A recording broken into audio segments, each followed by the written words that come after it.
शान्तं शाश्वतमप्रवीणमनघं निरवाणि शान्तिं प्रदं ब्रह्म शम्भो फणेन्द्रसेव्यमनसं वेदान्तवेद्यं विभुरामाख्यं जगदीश्वरं सुरगुरुं मायामनुष्यं हरि वन्देऽहं करुणाकरं रघुवरं भूपालचूडामणि माता रामो मत्पिता रामचन्द्रः स्वामी रामो मत्सखा रामचन्द्रः सर्वस्व मे रामचन्द्रो दयालु नान्यैव जाने बोलो वृंदावन बिहारी लाल की जय। सज्जनों, हम मंत्र के जपने की विधि की चर्चा कर रहे थे।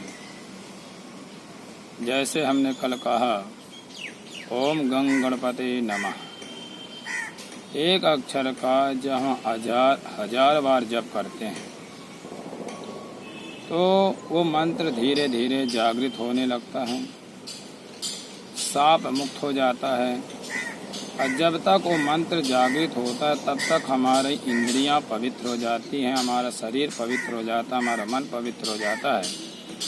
तो उन मंत्रों का जो प्रभाव हमारे जीवन में आता है, वो हमारे जीवन में आने के बाद में हमारे मन में शांति रहती है, हमारे कार्य क्षेत्र में बरकत रहती है, हमारे जीवन में प्रसन्नता रहती है।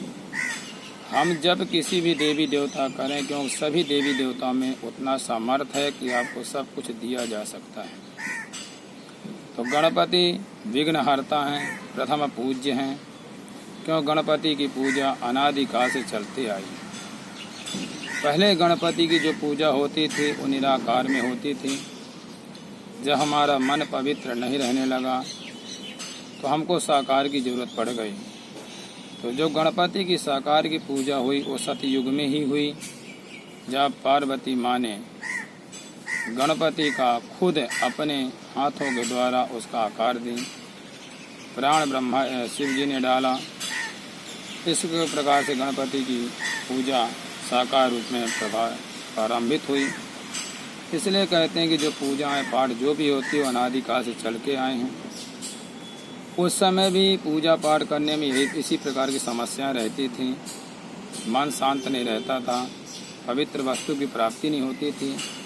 तो यदि हम अभ्यास करने लगे, शांति पूर्वक उस कार्य को करने के लिए अभ्यास करें तो अवश्य हमें पवित्र वस्तु की प्राप्ति होती है। जैसे गायत्री मंत्र का पुरस्चरण होता है, जिसमें गायत्री मंत्र का 24 लाख गायत्री मंत्र जपना पड़ता है। उस 24 लाख गायत्री मंत्र जपने के बाद में एक बार में आपके पूर्व जन्म के कर्म जो हैं, पाप कर्म हैं या पुण्य कर्म हैं, उनकी समाप्ति होती है।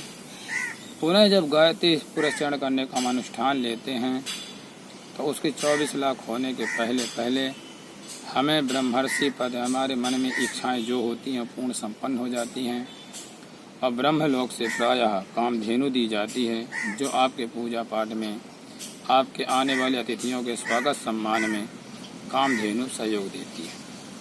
क्योंकि मंत्रों के द्वारा ही सभी महात्मा, सभी गुरुजन, परमात्मा सभी ने शक्ति प्राप्त किया मंत्रों के द्वारा, अनुष्ठान के द्वारा।